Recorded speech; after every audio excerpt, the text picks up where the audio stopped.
সাথী আজ আমরা নতুন খেলা খেলবো। এই খুশি নতুন খেলা কি খেলা রে ভাই? সেটা আমাদের বড়দের বলিস তোরই জানিস আজকে আমরা নতুন খেলা খেলবো। আচ্ছা নতুন খেলা কি খেলা বলবি তো? হ্যাঁ বলবো। সমস্যা শোনো দাদা, তুমি হবে আজকে এই বনবাসে কৃষ্ণ। বললি আমি কৃষ্ণ হব?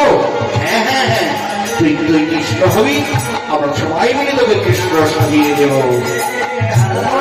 সে কি কথা বলছিস?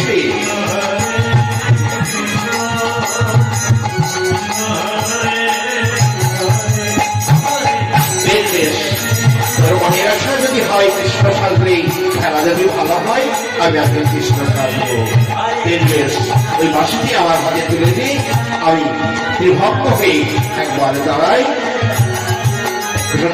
দাদা তুমিও শোনো, বল বল ভাই শোনো, যদি নিজে কৃষ্ণ হয় তাহলে তুমি বলরাম হও, আর আমি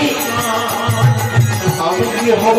এই খুশি, তাহলে তুই কি হবি? হ্যাঁ খুশি বললেন দাদা গো আমি কি হব জানো? তোমরা হলে ভগবান আর আমি হব ভক্ত। তোমাদের চরণ তলে বসে বসে আমি তোমাদের চরণ সেবা করব।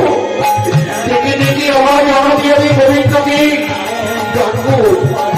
তুমি সেই অনাদিয়াদি গোবিন্দ হবে আর তোমার চরণ তলে বসে আমি তোমার পদ সেবা করবো।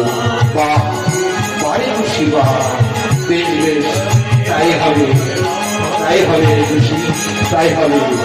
চল চল, ওই দেখ ওই সুন্দর মিষ্টি গভীর বন, ওই বনে গিয়ে আমরা সুন্দর করে আবার সেখানে মঞ্চ করে তোকে কৃষ্ণ করবো, আর কি বলরাম করবো, আর আমি তোদের চরণ করে বসে বসে চরণ সেবা করবো। চল চল প্রসিদ্ধ, তাই চল।